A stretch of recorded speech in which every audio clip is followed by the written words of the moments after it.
showtime. Dynamite Download.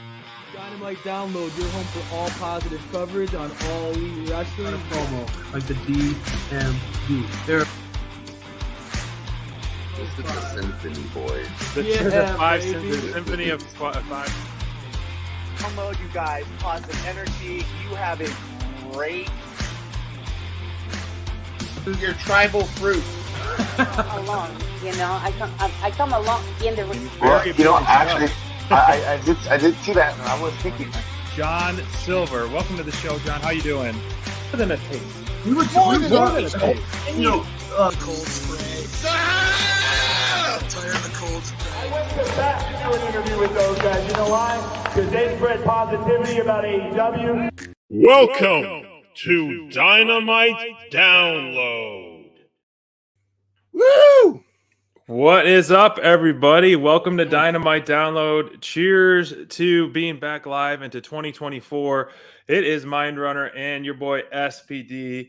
Crayfish is, running a little bit late as he does. He might come in and get a little run in there, but it is Dynamite Download. Thank you for joining us. If you're tuning in to us on Instagram for the first time, we are streaming live on Instagram as well on YouTube. So what's up, Mindrunner? Happy 2024. Happy 2024. Cheers to you. I got to tell you, you hear that? Do you hear that? What is that? Quiet. It's peace and quiet because we don't have that blowhard. We don't have to hear this Eddie Kingston-esque comeback story. This braggart from the draft. We don't have to hear this guy. You know what I'm talking about. I'm talking about that crazy curmudgeon crustacean. We don't have to hear from Crayfish. Wait a minute! By God, it's Crayfish! It's Crayfish! Running to the ring like a scalded dog! Cray 316! What did I just hear? What did I just hear? Oh, there he is. Silence yourself. I gotta do the Vince. I got the turtleneck going in honor of one of my key players that helped drive things in the right direction for me at World's End. The patriarch, the greatest TNT champion in history, and one of the. I can't disagree with that. I know, Mr. Double Dipper on one match. How dare you? I in that whole TNT championship thing that at World's End, I triple dipped, baby. I got Kill Switch, I got Adam Copeland and Christian at the end of the night, feeling pretty good, mind. You gotta be feeling. I'm putting the heat on you, dude. Yes. You had a big lead early on, and I was way down at the bottom. There was a point when everybody in the whole group was in double digits, and I was sitting there at 5 points. And now look at me, baby. For those of you who are wondering what we're talking about, we have a fantasy draft going on, and this is a draft where each one of us have a team of 15, and we have drafted one wrestler each for our team of 15, which we're adding 3 additional wrestlers tonight. And the way the point score works is every time your wrestler gets a victory, you get 1 point. And we had a little parlay at the last pay-per-view, World's End. If whoever had the most correct matches got 3 bonus points. And so Crayfish coming from last place, moving up all the way to 3rd place. SPD dropping down to second place. Oh, yeah, excuse me, 2nd place. Thank you. Yeah. We will not let anything get by the sneaky Crayfish. Yeah, you ain't taking that from me. It was truly Eddie Kingston-esque. I mean, it was like he was almost mathematically out. Bottom of the 9th. He was at the bottom. It was bottom. I mean, I actually keep track of the NA, the people that don't have anybody yet, and which is great. Thank you. They were beating Crayfish at that point, but then with the 3 points for winning the bingo or the card, and then Kill Switch with the victory, and then Adam Copeland with the victory, and then Christian, baby, coming out on top. And you're right, Mind. I'll be honest with you. I'll cut a quick promo on you. I didn't when we did the draft, right? I was sitting there and I was like, man, my team. I loved my team. I had a lot of upper echelon guys, but I will give you credit. You had a key strategy. You got a lot of guys who were on the show, Rampage. You got a lot of that type of stuff. I lost sight of what you guys emphasized. When you fill out a card, Well, when you get to a pay-per-view, all the heavy hitters come out to play, baby. Yeah. The top talent. Whose house? You got crayfish coming out in the big game like that. So I'm gonna, now that we're gonna add a couple extra pieces, I'm gonna learn my lesson. I'm gonna go for some of these undercard talents, maybe fill out the roster a little bit. Action Andretti coming to Team Crayfish. Hey, I wish I had him right now. I'll be honest. I wish I had him and Daniel Garcia, all sorts of those guys. 2 points have been left on the table from Action Andretti. You're right. And those Darius key Martin. points. Yeah, Now, those are the key points in this. Crayfish has been, for everybody, Crayfish has been relentless trying to find out who we have our sights on. Right. He's been trying to figure out, are you getting Shane Taylor? Is that who you're going after? I told him I'm getting Jose the assistant.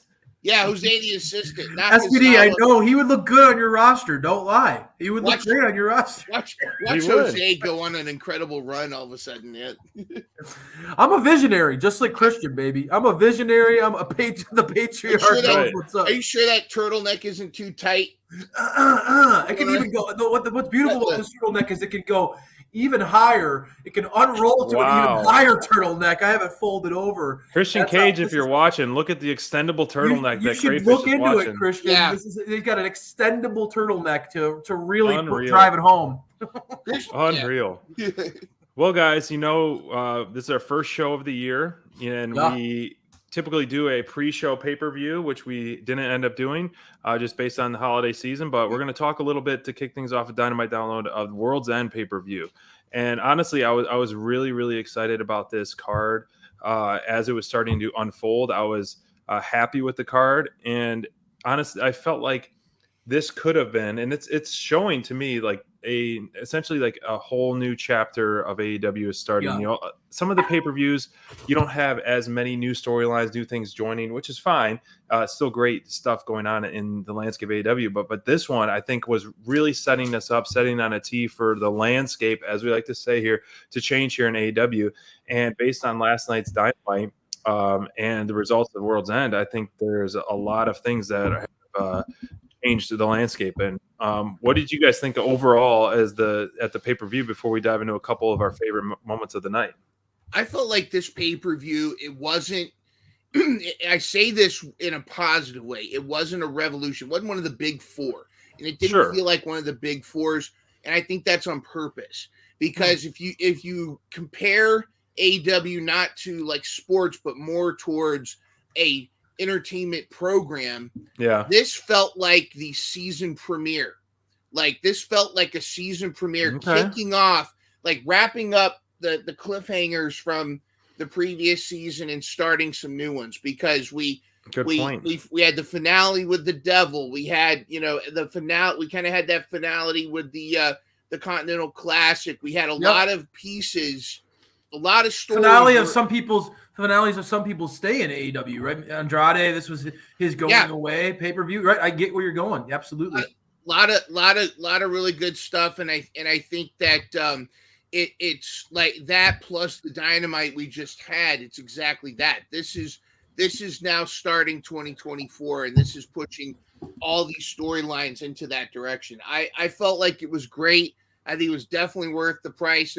There were some highlight matches that really, I think, stole the show, but overall, I enjoyed myself. Yeah, I mean, I'll say mine. I get where you're going. It definitely it felt like this pay-per-view had an uncharacteristic sort of lull at one point during the pay-per-view, and then man, did it finish strong at the end. I think the unanimous feeling was really that the end of this show, those last three matches in particular, really, really, I think ended on a high note, right? Going into it, there was some disappointment, right? With Swerve going against Keith Lee, and then Keith Lee not being able to make it to the show. That said, the Dustin and Swerve had a great match, very emotional, and it worked in the grand scheme of things. If you think naturally limitless, I get it. While Swerve continuing to play head games with his opponents, AEW as usual does find a way to make things work, even when things don't seem to go according to plan, right? So that's an example of that.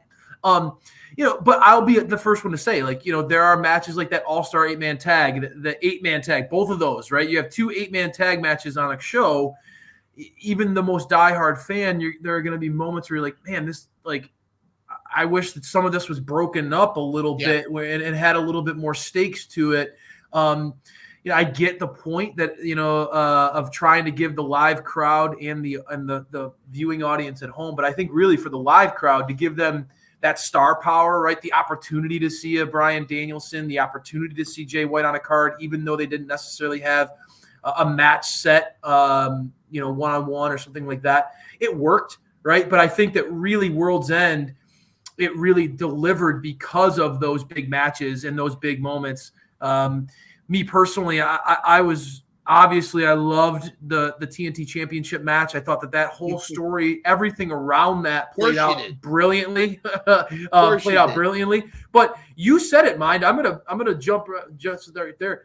You said it. Eddie Kingston has been an MVP for my team, and let's talk that match. Is that the match you want to talk about? I'll be honest with you, yeah, because he's been, while Mind has Orange Cassidy as his, and Mind, I'll be honest, you have multiple people who are just chalking up the W's for you. You're setting a pace that's hard to keep up with.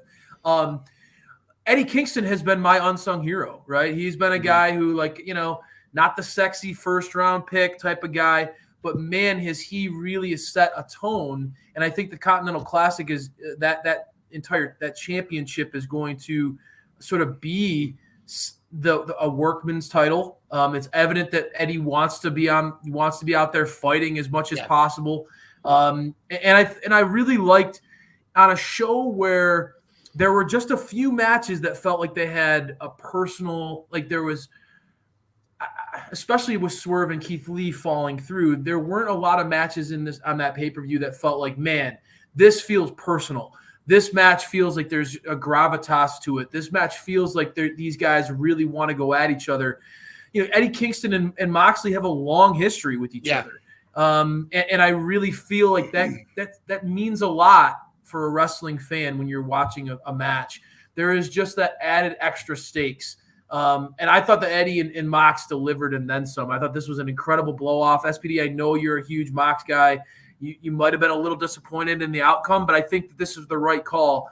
Eddie feels like this is a trajectory that I really do think Eddie's going to continue on this pace. I don't see him losing this belt for a little while. I really do think that he's going to be one of those guys that as AEW heads into this new chapter that Mine talked about, kind of the closing of last year, heading into this new year, Dynamite we'll talk about as well. It feels like they're trying to start to create a little new, sort of a new feel for the product for 2024. And I really do think that Eddie Kingston is one of those guys that AEW is going to latch their wagon onto. I think we all see that going forward with Swerve. But I think Eddie is going to be a guy that kind of feels like, hey, this is a dude who is a backbone of AEW. We're going to see him a lot in 2024. My opinion. I really think that he's shown a willingness to commit in a way that very few guys can when it comes to pulling people in with the emotion of a story. I love that about Eddie. And you said story, and I think that's if you look at it like if you're writing a series, an entertainment series, that's been Eddie's story. That's been Eddie's story since he showed up with selling his boots just so he could wrestle Cody Rhodes for the TNT title. That's been his story. He's been underestimated. He's been the whole segment where he's the king of the bums. King of the bums, baby. King of the bums. That whole story, and really when you look back at it, for him to finally his final boss wasn't Bryan Danielson. His final boss was Moxley, his brother in arms.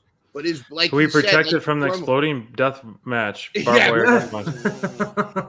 no, I felt like it was a perfect ending, and I felt like that was the right thing to do, and Moxley didn't go easy on him.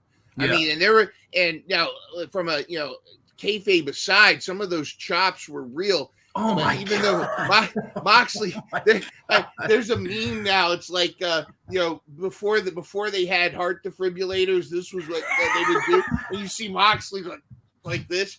Yeah, And, that's hilarious. On his chest. You're right.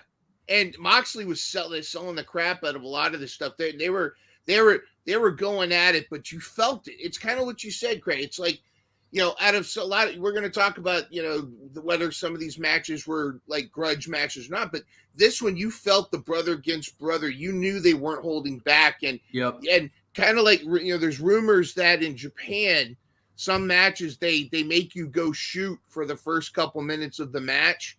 I almost felt like they were really slapping the heck out of each other until they started. But I thought it was brilliant. I felt like it's exactly the story arc for Eddie. And now Eddie's in that position. We'll talk about Dynamite. Eddie's now in that position of senpai. He's got the title, and he said it. He says it's going to be a long time until somebody is worthy enough to take these belts off me. And I think that's the next story. Yeah, it was, as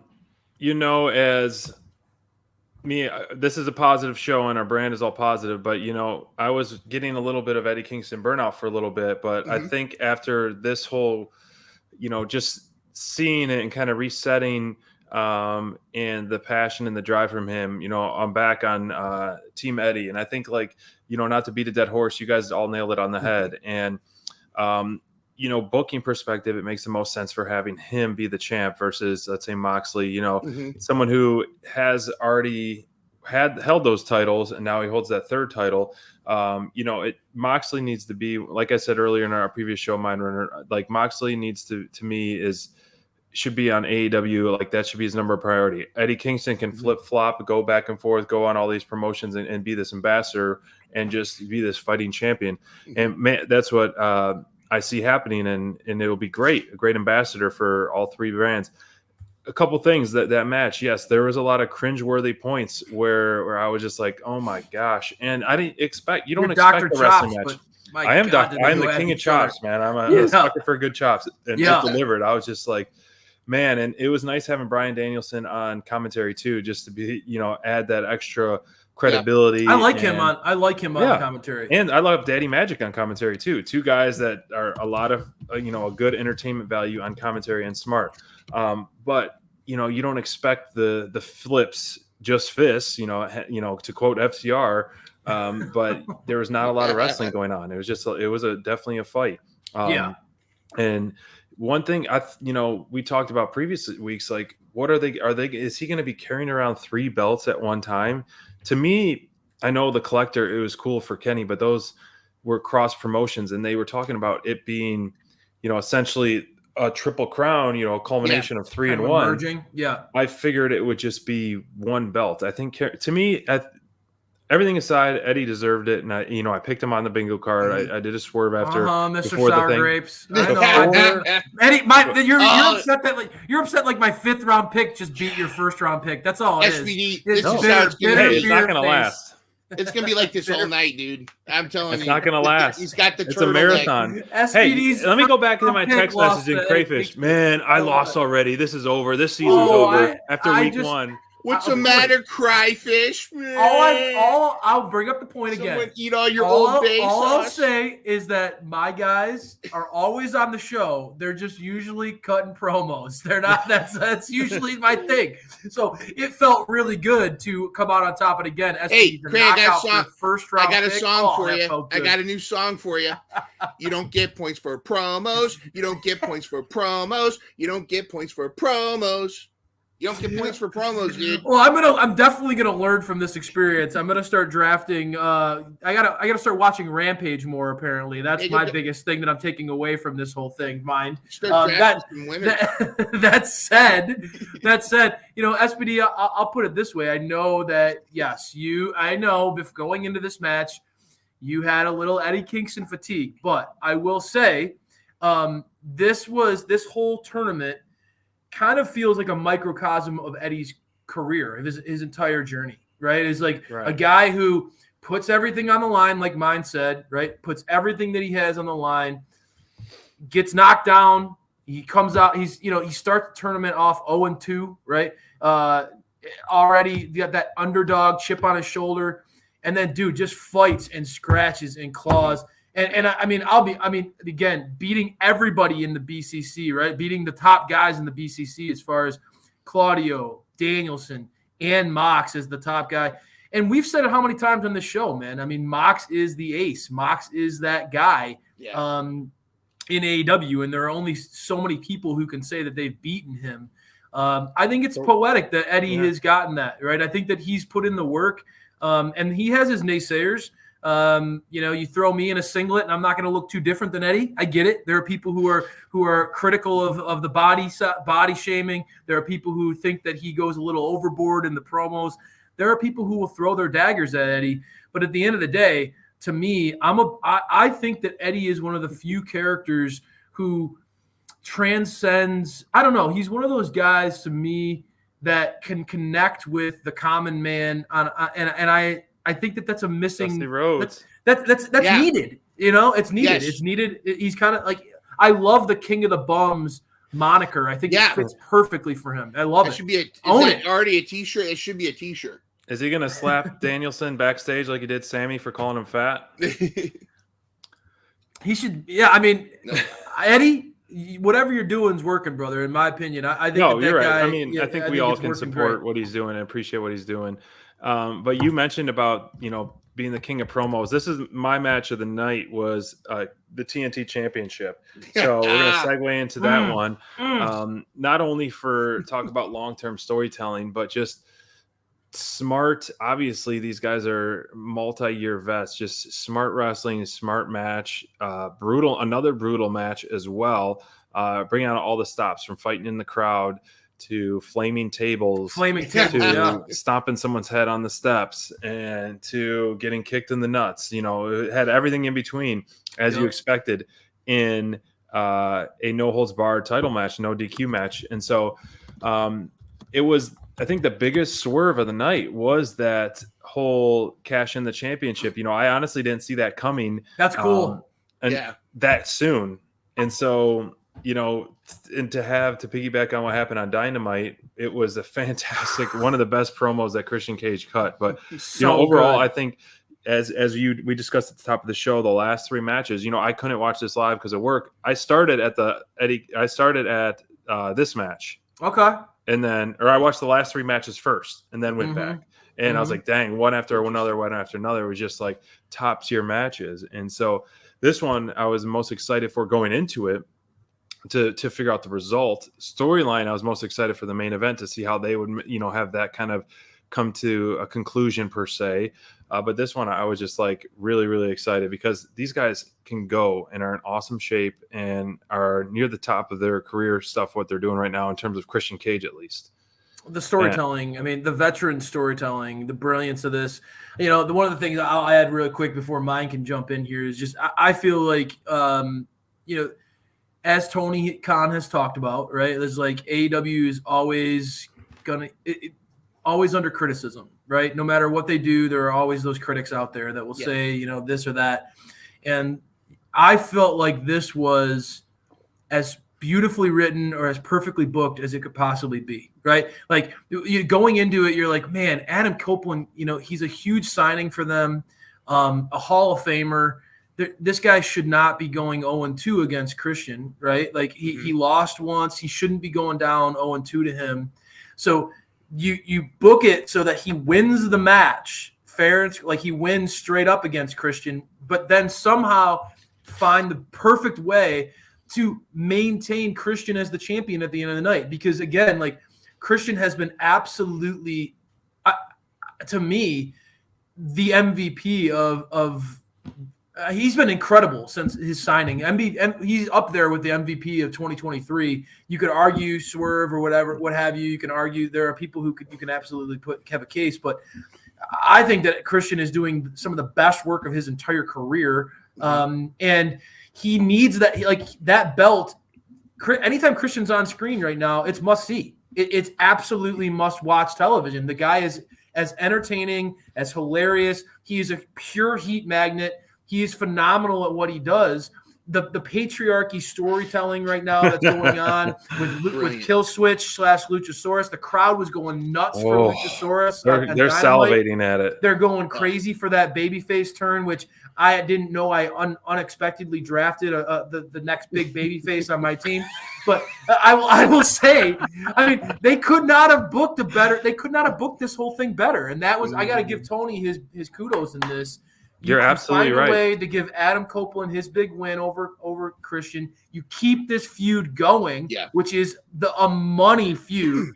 And you find a way to have Christian not only get the belt back, but then add another layer of that story with now Kill Switch having that kind of like that extra chip on his shoulder, getting that build towards his turn. Nick Wayne becoming like the apple of Christian's eye, his golden boy. It's just so good. It's so good. And I just want AEW to get a little bit of props for that. Everything about this match, everything about the storyline, everything about this entire the booking has been chef's kiss. And again, it's another one of those things where just like Swerve, just like when Christian Cage was first joined, made his debut, it was kind of okay. Yep. But he has really become the top heel. I want to bring one of those sound devices to measure the sound. Who gets stronger boos, Christian Cage or Don Callis? And I think it's kind of 50-50 because he has solidified himself as the perfect slimeball heel. The story in this started way before AEW, way before WWE. It started when the two of them were growing up together. I love that they're going to put a bow on their career. Of course, they're probably going to be doing this stuff till they're 60 and 70 like Sting. But I think I feel like this was the perfect way to truly put a bow on this match, and this feud's going to continue. There's so much to still milk out of this, and the juice is totally worth the squeeze. I mean, turning Nick Wayne heel, he is such a cocky SOB. Yeah, easy guy to hate. And turning mama, you got it for every patriarch, you got to have a matriarch. Mama Wayne turning heel is great. She's embracing it. Yeah, everybody's embracing. They know their role. They know their part. Luchasaurus as what does he have on him? He whispers to him the whole thing. I mean, this is story to this is what I love about professional wrestling, because it's not, let's go the match itself, the part where Christian set up that table that looked like it wanted to be broken, that poor table, and he sets it up, and then Adam Copeland jumps over Christian, and then he spears him into it. Just tremendous. The whole match was great. The storytelling was great. The twist at the end, a lot of people are upset, but see, that's what makes Christian such a great heel. As Adam Copeland beat him in the ring, Christian beat Adam Copeland in the brain. Yup. I almost wish they did like a confetti huge thing, like a whole ridiculous thing for Adam Copeland. Yep. And then just spoiled the parade so much. That would have been so great to even go way over the top, in that sense. You're talking about the belt crayfish with Christian Cage. The belt and the turtleneck go together like spaghetti and meatball, man. I mean, it go hand in hand. You can't have one without the other. And so some people, like we've talked about, the championship makes the person makes the championship. This is one where it's 100% he needs that belt just because it gives him that extra edge of cockiness, extra just swagger with it. He would still work 100% without it, but it just adds that extra cherry on top, just giving us, wanting to hate him even more because he's just this ruthless champion. I would argue, SPD, that this is a rare example where it fits both. This is one of those few moments where it's like the belt is making the character or the individual feel more important because, like you said, Christian as this over-the-top, cocky, just insufferable heel, having that gold over his shoulder and putting it and having it as sort of a trophy to not only put in Adam Copeland's face, but also Killswitch's face and the fans, right? He can do it with the fans. It gives him a piece that he can throw as leverage to make him feel that much more important.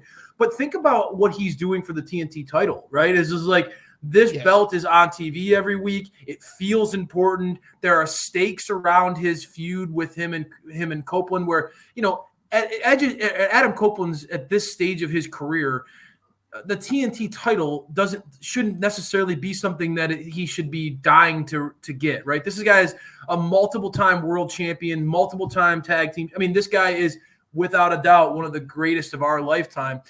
The TNT title wouldn't necessarily be something that you would think this guy would want, right? Well, it's because of that intense feud with Christian that he's driven to want that belt, right? Yeah. So, so I just feel like this is one of those, everything's coming together perfectly. It's that perfect storm where Christian is making the TNT title feel very important.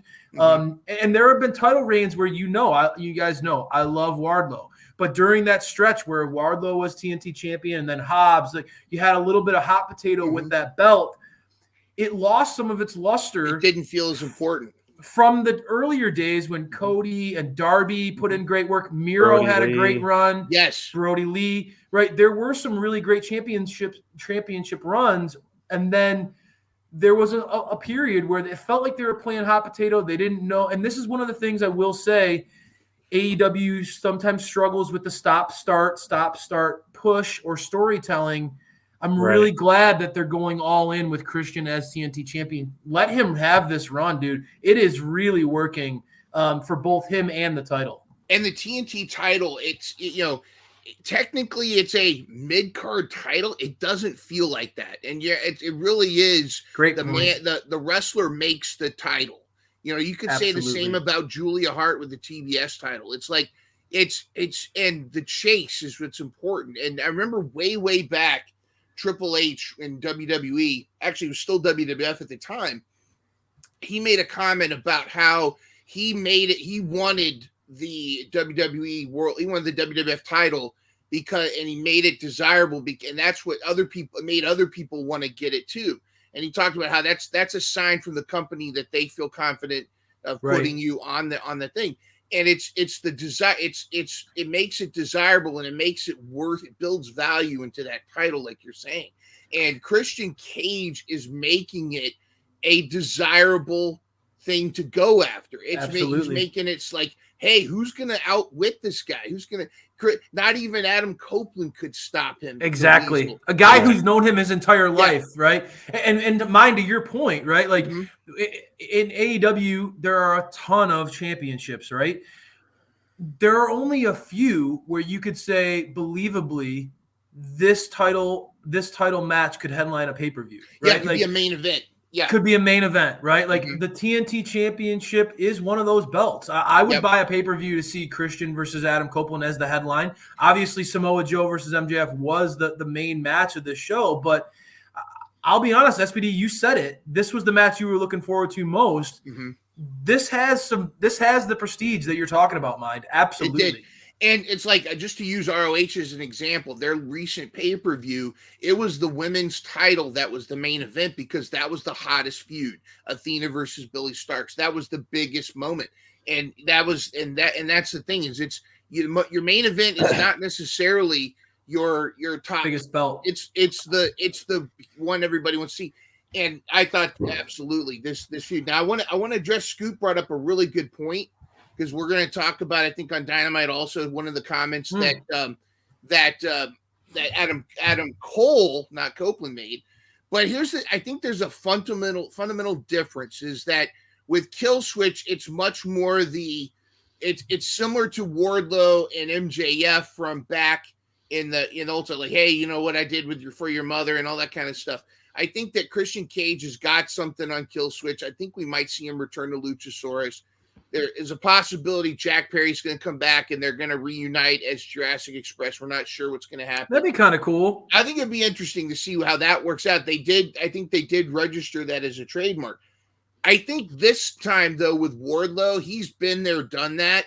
His reaction on Dynamite when Adam Cole, he was like, sure. I think Wardlow I don't think Wardlow is as. I don't think he's as invested in the Devil group as I'm glad Adam you said Cole that. I think he is. I think he's. The look on his face was like, sure, that's what I'm gonna do. Yep. Yeah. I think he's joining. It's like the enemy of my enemy is my ally, not necessarily my friend. Whereas, Roddy thinks Adam is his best friend, is his best friend. They're all blinded by Adam Cole. Wardlow's been there, done that. And I think what we're going to see is, I think we'll see eventually when it gets to that point, Wardlow's going to tell him, no. He's going to put Adam Cole through the floor. I like that point, Mind. I think that that's very true, right? I mean, when you look at this picture, Roderick Strong, Matt Taven, Mike Bennett, these are all guys that have long histories with Adam Cole, right? Yep. Long histories that predate AEW. Wardlow doesn't really fit that, right? I mean, he doesn't. Who does he have a long history with? Who does Wardlow have a long history with? MJF.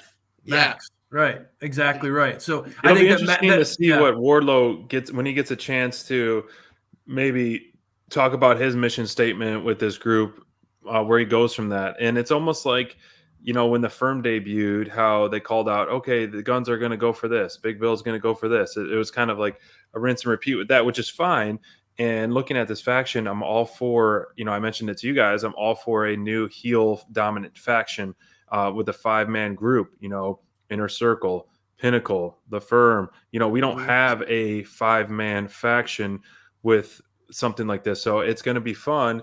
That being said, most of them don't last that long. And I think that, it's hard to tell the way it's going to go. But yeah, Wardlow does seem like the odd man out where, maybe Adam Cole does kind of like push his buttons a little too much, almost like a mini MJF does. And or Wardlow does get the belt. And then kind of, it's him against the Undisputed Kingdom, which I do love that name, by the way. I think in this case, too, it's not Adam Cole's not going to be bullying Wardlow. Whereas, like in the past, like MJF bullied Wardlow. We're seeing Christian Cage bully Luchasaurus, Switchosaurus, whatever we're calling him. But in this case, Wardlow's just going to sit there and be like, "Yeah, I'm one of your bros, man. Yeah, that's right." And he's just smiling. And then he's going to wait for the right time, and then he's going to be like, boom. Because Wardlow's for Wardlow. He's made that clear. And I think that's a great point, Mind. Yeah. And MJ and SPD, you've said it many, many times when we were speculating, would Wardlow be one of the henchmen? You kind of were like, man, Wardlow's a lone wolf at this point. Like, it feels like he's got his own mission statement.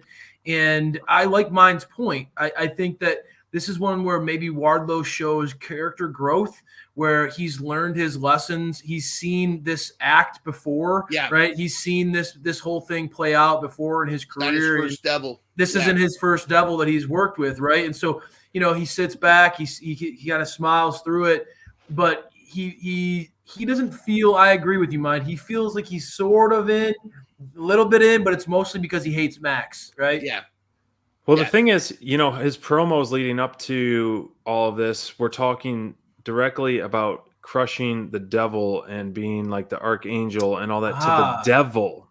And if he is on the inside, working with the devil, you talk about long-term little things. Like if you've seen the videos that were online about how like kind of the culmination of Adam Cole and MJF, the devil, with the devil hanging up in the locker room, and like Roddy Strong saying he is the devil, pointing at the screen, and Adam Cole is there. And so like little nuances like that. But if we go back and look at Wardlow's promos, he's specifically talking about, he does mention Max once in a while, bringing the devil to his knees. Yeah, and that's a great point. Even though MJF calls himself the devil, on the level of the devil, but look who's holding the mask and has been holding the mask and still continues to hold the mask. So I don't know. That could be some little breadcrumbs to that's really down the line.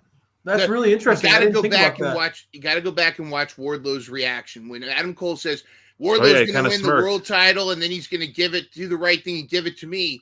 Wardlow didn't go, what? He just went, sure, he's pal. like, sure, bud. Sure, bud. Yeah, that's going to happen. You just know it's like it's coming. Ass whipping is coming. You guys got me thinking. I mean, both of you guys are kind of building the similar stories. Where mine's kind of saying like Yeah. It's only a matter of time before Wardlow puts Adam Cole down. And SPD, you got me thinking a lot about those promos. I loved all those vignettes. I loved those behind the scenes. Like, I really liked that. And you're right. It was mostly about he talked about being like the Archangel, Michael the Archangel, taking down the devil, right? Like there was a lot of biblical stuff about taking out the devil, bringing the devil down. That's a really good point. And I'd be really intrigued that we're talking about long-term storytelling. Very intrigued. Is Wardlow involved in this group only to to go after Cole, right? Only to take down Adam Cole long-term. It's very interesting. Devil to his knees. Tell us in the chat, in the comments. What do you think? That. What do you think about Wardlow? Speaking of, let's keep this show rolling. I mean, we got to talk, now that we're at the hot topic, we got to talk about this last match before we kind of dive into a little bit more Dynamite and get into our draft. But there's been a lot of wrestling that we have to catch up on. But, you talk about what happened with this. I was kind of surprised the way the match ended, but, the MJF's intro with all of his scumbags, it was funny seeing a few familiar faces that I saw in some of the indie shows saying that he's their scumbag. But I thought this wasn't necessarily MJF's best match, but obviously he sold the injury really, really well. And obviously it's not a shoot. But I think I was very pleased with this being the main event. Obviously there's tough matches to follow with this, in a loaded pay-per-view, kind of like the last pay-per-view too, that we saw in November. It was tough to make it all the way to the end when you have so many high spots. But I think that I was a little surprised with the lack of celebration with Samoa Joe. I know I texted you guys. I know he's a heel. You really want to see confetti. That's all. Well, the thing is, like, you wanted Adam Cole like a good to get confetti. it, and you want Samoa Joe to have it. I'm a mark. I'm a confetti mark. You're a confetti guys. mark. I'm a confetti mark. I love a good confetti show. Yeah, but anyways, it just seemed like he was rushed out of the ring and rushed to the backstage. But obviously, he made it for the storyline of that. But the back and forth of this and the promo that Samoa Joe cut afterwards, the Samoa Joe press conference, everything about this screams champion. Everything about him screams champion. Everywhere he's gone, he's been a champion. So I think this is the right move that AEW is putting the strap on him. And I'm happy for Samoa Joe. The guy deserves it. He has always been, when I have followed him in the WWE days and obviously AEW days, I didn't watch too much TNA, but I've liked him. He's another one of those just thick hoss guys that is athletic and one of the better talkers on the mic too. And man, he can go. And so what he said for his mission statement with the championship has got me excited. And to piggyback what you said, mine season premiere, new champ, new opponents, new, open challenges, bring it on. You have a new leader in the back and leading the way with AEW, and it's got me excited, and it got me really excited for Dynamite yesterday. Very different championship vibe than MJF for sure. Yes, big time. Excuse me for a moment. I have to do something. Oh no. Oh.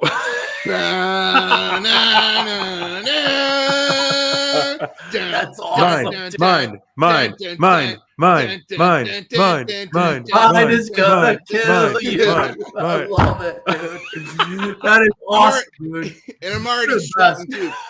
That's fantastic. All right, so now that he's champ, you got to wear that towel every show. I love the towel now. I love it. That is fantastic, man. You're always on point. Oh man. I'm telling you though, this is good. That was good. You said it, like the promo that he cut, and everything. I'm so excited for. Joe's not looking back at MJF. Yeah. Joe he's already called out Hangman, Swerve. There's going to be Wardlow. Archer's calling him out online. This is going to be tremendous. This is going to be the season premiere. The season is going to be, it's the season of the Joe, and I think we're going to have a lot of really cool matches. And I think this is the guy. And not that MGF wasn't the guy, but it was time. And I think there's going to be so much to milk out of this. And I do think that this was. I understand that there wasn't much pomp and circumstance for him winning, but I don't think we wanted the resolution of the devil, and we got that. It was such a great. And it fits Joe's vibe too. I mean, Joe is not one to be like that. Joe is of no nonsense. He's a killer, dude. Like Joe's not going to stand around and have champagne and have balloons and streamers. That's not Joe, man. I want the confetti. Sorry, buddy. That's not Joe. Confetti, dude. Come on, babyface needs some confetti. Joe's not a babyface by any stretch. I'm sorry. I mean, he's not me being the babyface wants the confetti. Yes, I get it. Yes, when I win at Revolution, I want confetti. You're a Young Bucks mark, and you would have streamers on every match if you could. I understand. I get it. Absolutely. This definitely feels like it's again new direction, new year, new direction. MJF talked about it in his sort of like piece de resistance, that whole like article that he wrote, you know, how there was some MJF fatigue. And I think some of it came out in this match, dude, like where it's just like the kangaroo kick and just like the silliness. And I get it, it's super over. But some of it, like that, some of that silliness, you're going to get a very, very different vibe from your AEW World Champion than what we saw out of Max, man. I mean, Joe is no nonsense. He is ruthless. He's intense on the mic. He's intense in the ring. I love that about Joe. His promo that he talked about, where he cut on Max about how, you know, Max was willing to do anything he could, and you have flashbacks of when Max did beat Joe, choking him out with a chain, right? Like you have these things that now you see, like the motivations. Every good heel has to have good motivations for that drive them. And yes, they have to have, you know, a little bit of a skewed worldview or a little bit of skewed perspective on those events. But Joe's reasoning why he would screw over Max and why he would be so fiercely intense about taking Max down makes perfect sense. And I'm geeked to see this champion going into 2024. Joe is going to bring a different vibe to the overall product, being your world champion. It is what it is. Look at what he has come from. You know, he was doing commentary it was at WrestleMania, and they were raining, and he was just sitting there, just, you know, look at Joe. Look at where he's come from. Yeah, exactly. Hey, and there was during that run at WWE, I mean, like there was that point when he felt there's like your confetti. when SPD, there's your confetti. More. There you go, SPD. Finally giving Samoa Joe what he deserves, some confetti and streamers. I'll leave it at that. The man deserves it. So you guys, you know, talking about the Joe, you know, without getting too deep into it, what do you guys think? Let's, you know, throw out two challengers you want to see. It doesn't matter if it's early on or Hangman's one. You imagine how physical that would be, that match? That would be a hell of a matchup. What about you, Miro? Oh, you're looking for a good Miro is another. Huh? Well, that's the thing. Is like Miro has little to no losses in AEW, and so, you know, to have a notch on that belt, you know, yes, I am looking for a Hoss battle as well with that. So I would love to see Miro versus Samoa Joe as one. I like that as a good idea too. Just to jump on your point is, you know, especially what happened at World's End, right? Like CJ Perry turns on Andrade, goes all in with her husband Miro, and now Miro, you know, with his wife by his side. I personally think that like they work great together on screen, and that AEW should lean into those two as a pairing. I think that, you know, Miro has a long history with CJ Perry on screen where those two just have a great connection. They have a great charisma.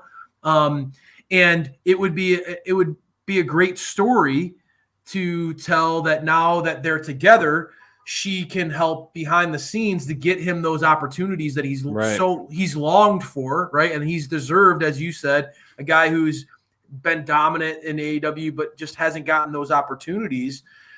She could be the one who's campaigning for it. They could go on a little mini run, and Miro could easily establish himself as a believable challenger to Joe. And that visual of Joe and Miro standing toe-to-toe in the ring, two just absolute monsters, would be pretty badass.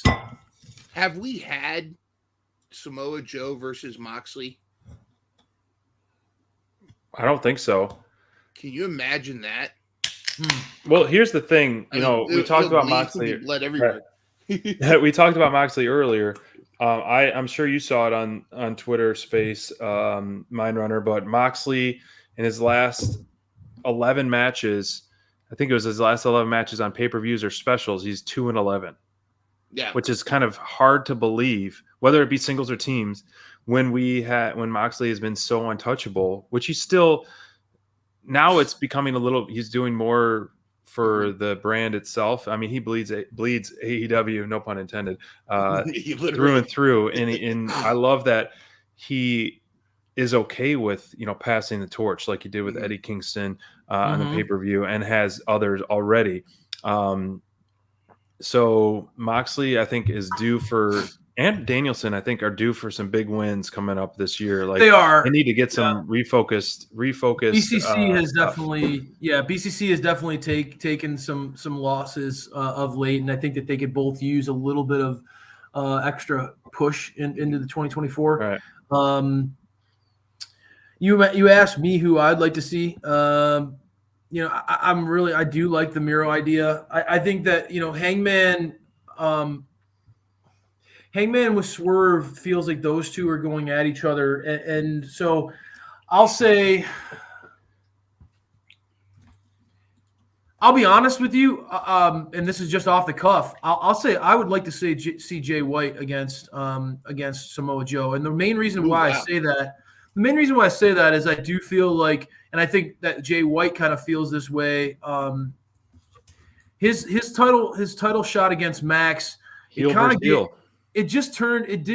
didn't sit right with me. Jay White versus Max, that feud didn't work out the way that I thought it could have. It didn't really give White an opportunity to show himself as a main event top guy, because Max was so silly, and Max undercuts people in a way on his promos. Max, like the tofu stuff, they just didn't gel together as opponents, in my opinion. I just didn't feel like those two worked very well together. I think that Samoa Joe's more intense, competition-focused mentality would fit much more with Jay White's vibe. And I personally am I'm a big Jay White mark. And I think that I'll second that. I think he deserves another a shot with a serious champion who isn't out to just get laughs and pot shots from the crowd. A guy who really will push him. And I although I like the Hoss battle that you guys presented, I mean, Hangman versus Joe would be a slugfest. Miro versus Joe would be an absolute Hoss battle. I do kind of dig some of that like small guy, big guy vibe. And it would be kind of cool to see Jay White, a very cerebral wrestler, a very smart wrestler, a guy who's more than willing to take shortcuts, but kind of wins a lot because of his mind, not his body more so, to have him kind of have to try to figure out the beast that is Samoa Joe. I would be all for it. You could say the same about Swerve too. Yeah. I mean, this could absolutely be, put Joe on a rampage of just going through, shredding through people, and then get to Swerve. And Swerve could be that same thing. How do I slay the beast? How do I go around him? And I think, that's another story. And of course, 2024, I think we all agree Swerve's got to get some gold. He's got to be world champion at some point. Yeah. I mean, fantasy booking, I mentioned it on one of our previous shows, but fantasy booking right here, I'm calling it. And I think Swerve dethroned Samoa at Wembley. Wow. Becoming the hottest baby face. I mean, an 8-month title run is kind of on the shorter end. Yes, Jericho had about a half a year. MJF, obviously the longest one, but you give Samoa Joe 8 months. Which is a great title run to have some awesome feuds. And then Swerve, I mean, what we're seeing out of Swerve and Hangman, like, to me, we'll talk. I think we should touch on Swerve and Hangman, and then we'll get into our draft so we can make sure we have our added picks on there. But I think that 8-month run will be fantastic, and make Samoa Joe kind of that untouchable beast champion.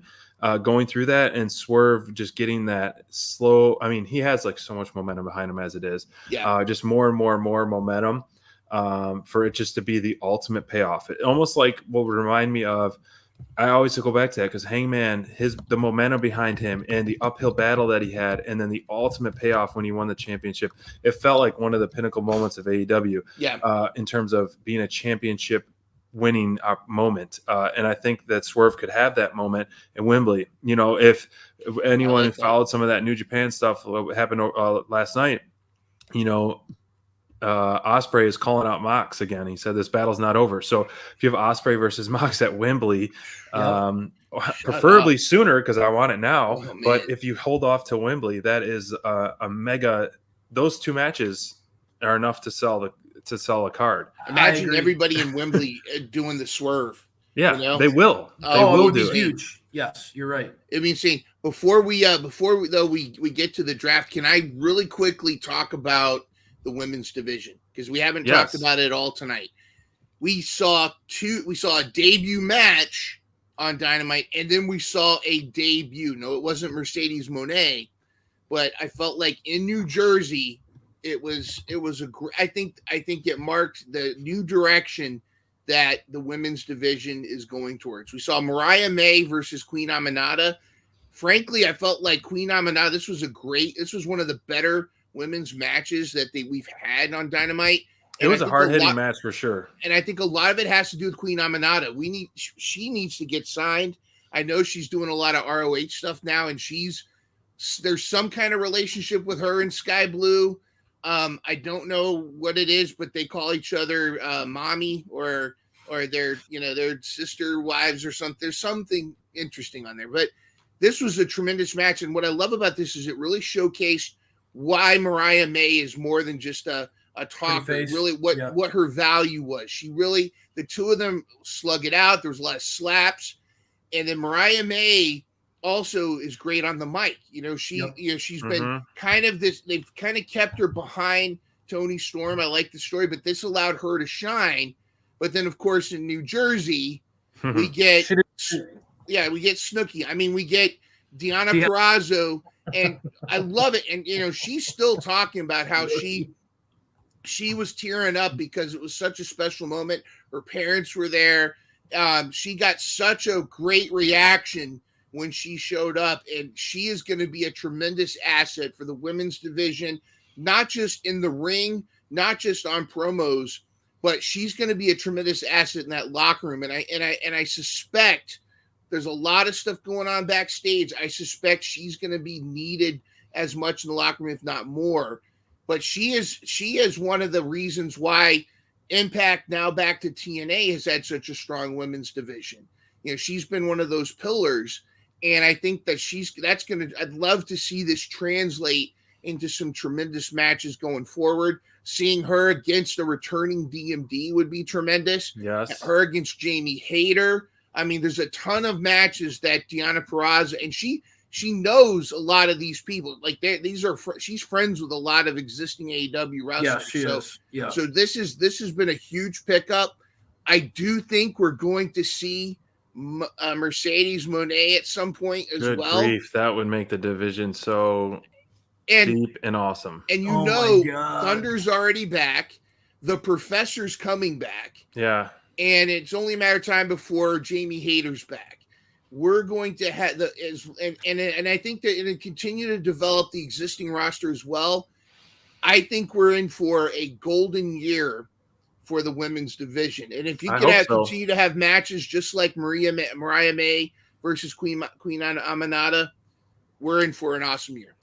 Yeah, it definitely felt like a Dynamite, the women's division and tag team wrestling / trios, like that tandem wrestling and the women's division feel like going into 2024, Tony and AEW are going to start focusing on that a little bit more. And I think that you're right, Mind. When you look at this roster and you start seeing the potential of the women's, there's a lot to like. And I think Scoot is, I'll be honest, I would watch Rampage if oh my gosh, is that Private Party? I would watch Rampage. I'd be more inclined to watch Rampage if it was more female focused show rather than being sort of the undercard. Or at least if they split it, did 2 and 2, 2 women's, 2 men's, like at least give more content. Gave the women a run on Rampage. With this division as deep as it is, and in mind, like you said, I mean, just continuing to look like it could be even better a couple months from now, right? Like it's exciting to think about what they're capable of. I know that DMD is out there, incredibly thrilled. Deanna is a dear friend of hers. I think it's only gonna go further as far as Deanna could, like you said, serve as sort of a bridge between bringing Britt back and allowing the locker room to still sort of feel harmonious, because there's not a lot of people who have a bad thing to say about Deanna. I'm excited. It's gonna be awesome. Well, let's get into it, guys. I mean, it's the clock. We're an hour in. Let's start this. Let's start the draft, man. All right, should we start off with the promo? Let's start the draft. All right.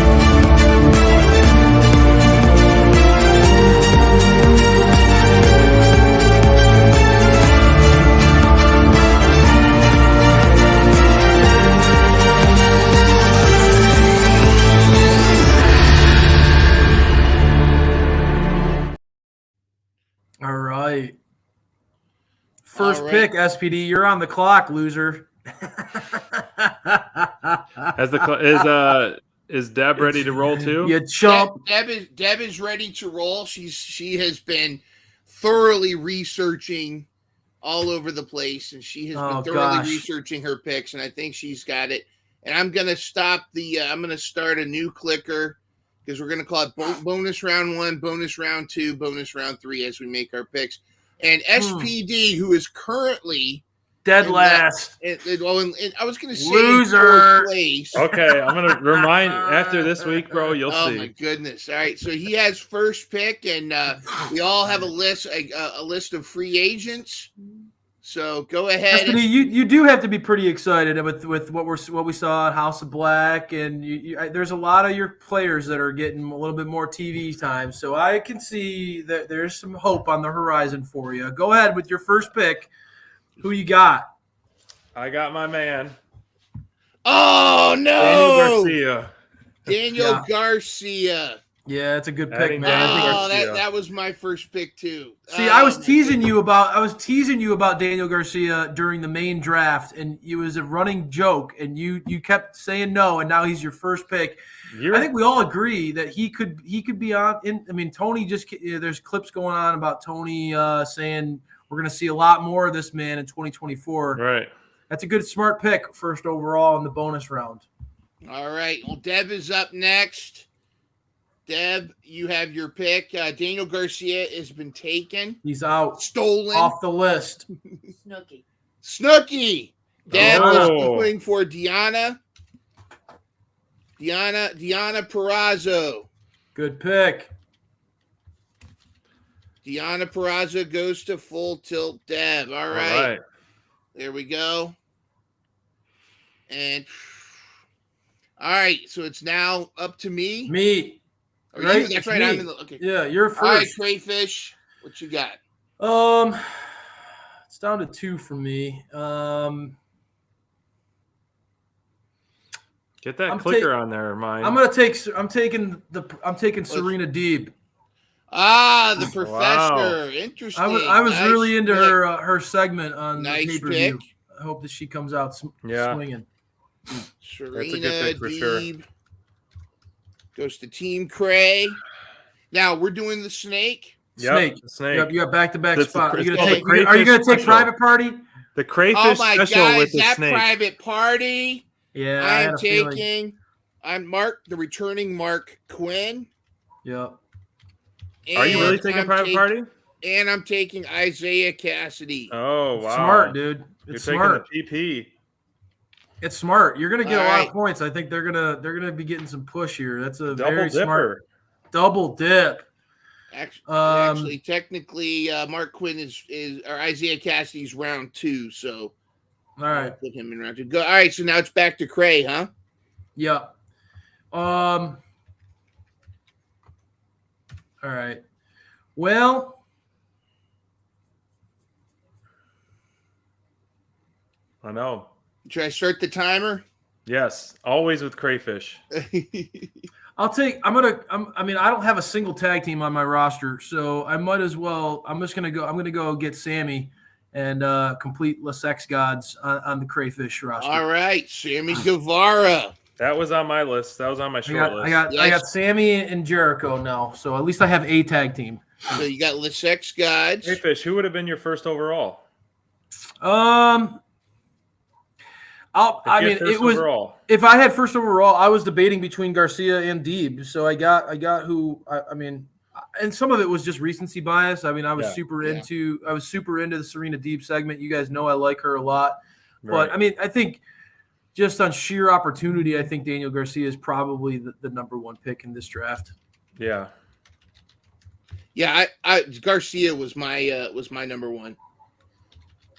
All right, I also think that there's still a female talent or two that's out there that I think that are interesting. You better not. I'm not saying any names. So I'm not saying any names. Full tilt. Mariah May. Yeah, great pick. Mariah May. Mariah May goes full tilt. Deb. Feels like she's going to get a little run. Get some matches here. Now it's going to be my pick. Was it? Yeah. Now I might swerve because I don't see all of you have a lot of depth. Women. I only have you one. Don't. You should go after. I think Ruby Soho is a hidden gem, but Well, she's on my short list. Getting a lot of matches. SPD has got to pick. My first pick, since I got double Dutch, I'm going to milk this clock while I'm thinking this through. Well, the first pick I'm going to do is Mark Briscoe. Chicken. Man, Briscoe and Garcia. That was Deb's. Briscoe and Garcia. That's a very smart bonus round for you. The guy's getting a lot of opportunities. SPD. That hurts me too. Deb is mad. All right, so now you got to pick your round 3. It's your final pick. Final pick, SPD. Dang, I wish we had more. I know. This is tough. I'm going to go with my gut, and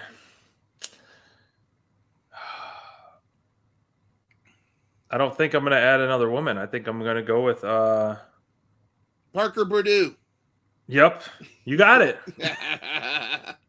Darius Martin. Yep. Yep. Darius Martin. Okay. Yeah. I feel like these guys are going to own Rampage for a little while. I can see All right. Now we're full tilt Deb's final pick. Jungle Boy. Jack Perry. Damn. There we go. She is the queen for a reason. And that rounds out Deb's picks. My pick next. Oh gosh. Okay, I'll go Ruby Soho. That's all right. I think she's a smart pick right now. The destination is known. Destination is Team Cray. Ruby Soho. All right, and now it's down to this guy. Do I go with Action? Do I go with Serpentico? Do you go with Jose the assistant? I am. Anthony Ogogo is still out there. Yes, he I'm is. just saying. And so is Paige Van Zandt. Paige Van Zandt is out there. You're you right. You do like your women wrestlers. Yeah, Marina Shafir is out there. Ty's gonna come back soon. No, but I am gonna go with Orange Cassidy's buddy from Japan. Uh-oh. I am going with Shibata. Okay. Wow. I'm going with Shibata. The recently signed Shibata. Yeah. So that rounds out. Man. I'm surprised you didn't pick up some Sheeta. Talents out there. No, Sheeta's been on my team. Oh, yeah, she's I don't been know why. Team Crayfish Team Cray. for a while. That's why he's not. That's why. Yeah. But there are still some guys out there that I would be very intrigued by. But this was a good little bonus. I like it. Yep. Yeah. So there you have it. Our Darius Martin, Jack Perry, Ruby Soho, Shibata in round 3. Round 1, Danny Garcia went to SBD. Deanna Perrazzo, Full Tilt Deb. Serena Deeb, Team Crayfish. Mark Quinn to me. Shots. Isaiah Cassidy. Mine is, you were just stacked with these guys. You're going to be tough to catch, man. Could you imagine if this was if Dark was still going on and this counted at Dark too? Oh, dude. God. I would have picked Emi Sakura all day long. If we were counting Ring of Honor, I'd have Athena. I know, mine. Your team is crafted for these undercard. A point is a point. That's the problem, So I get it. To quote Moneyball, he gets on base. That's right. He gets on base. You're right. You're 100% right, man. That's the way to look at it. It's we can sit here and go over our favorites all day long, and some of my favorites are on there. I like it though. This is so I was looking at Revolutions in March, right? Yeah, March 3rd. We got a couple months still. 2 months to Showtime. Yep. Will Ospreay's still out there. Mercedes Moné. There are some big names that could potentially be game changers. But when does I like Ospreay's, it, guys. Was it March when his contract is up? Essentially, I feel like April. I think is when we might. Yeah. So all right, well, guys, it was good. Mind you'll update the graphics or SPD. We can get those out there. I'll update them. Yep. And so these do not go into effect until Collision, right? Collision. This Saturday. Rampage does not count because of the pre-taping and potential spoilers out there. We still get points for our everybody up to before tonight. Like if somebody wrestled. So like Sheeta's against Anna Jay, and if Sheeta won, I'd still get the point. Yeah, I got Yes, because she's already on your team. She was already on my team. Yeah, makes sense. Exactly. But if Daniel Garcia won or something on Sunday, he would. Well, it's going to be the Hardys and Briscoe versus Butcher, Blade, and Kip. So Briscoe would not count for me. I should have just drafted the Hardys and get the cheap points. I think that maybe do they win? I don't know. Did they win? No, honestly, I mean that's a topic for another time. But they've taken a lot of losses lately. Yeah. But they've becoming. Matt has shown this different side. He's been very vocal about it would be fun to have if they're going to revamp the tag team to have heel Hardys because out there. Well, and it would work perfectly if they're going to push Private Party. It would work perfectly because Isaiah Cassidy, Isaiah Cassidy's relationship with Matt, that would be a built-in story, kind of an not necessarily tag team championship storyline, but those two could be building, competing against each other to try to see who can get a title shot, right? Sure. So. Yeah, well, doesn't really matter because the Hardys are still free agents. So, but do we what could have been? Do we want to do a final draft? I think so. Like round it out to 20. Two more by the end of maybe the first show of March. So February has 29 days. So there's a February 29th we could do a leap year, which essentially is like the final push for Revolution. Yeah. How about this? Yeah, right before How about this? We're not February 29th because that's a couple days away from there. No, we should do it. We do. You have to drop an ad. Yes, I like that. Drop ad. You can drop. You have to drop somebody to add, and that's it. And then you're done. One talent or two? One talent. You drop one. And let's discuss this in our private chat before we figure out some stuff. We have almost exactly 2 months till Revolution. So we got 2 months to go. So we should have maybe a roster freeze for a month and then revisit once again, kind of like, in 4 weeks time, we do something, whether it be a drop ad or just a complete ad, I like the idea though, for like somebody like Deb, right? Like if you draft Kenny Omega high, like, he's not going to do anything for you. And so getting the opportunity to replace, it's true. But getting the opportunity to potentially replace him, Roosh has, Roosh can be out at least past Revolution. Hey, at least Kenny Omega's been seen recently. Young Bucks still haven't been seen since November. very high on Roosh, and that was a gut punch because I was kind of smirking a little bit at Deb's luck, and now it came back and bit me in the ass. Karma's a bitch. Yeah, karma's a bitch. Yeah, I hear you. So no, I like this concept though, guys. So we'll have to keep this up between pay-per-views because it works really well. You know, the quarterly big four kind of have that happening. But we'll talk more about it. I like the idea, mind. Nipping at your heels, buddy, but the way you're drafting, it's going to be tough to freaking catch up, dude. You have so many of these people who are just racking up these easy W's. So I'm hoping that my guy Eddie Kingston really keeps me in the game. You guys realize we're in the teens right now for points. The winner's going to probably have triple digits by the point. So it's a marathon, boys. It's a marathon, not a sprint. And your boy SPD is going to come out on top. Okay. All right, SPD. It's going to be Daniel Garcia that takes you there, too. That's right. And I'm going to dance my way all the way there with some confetti. Whose house?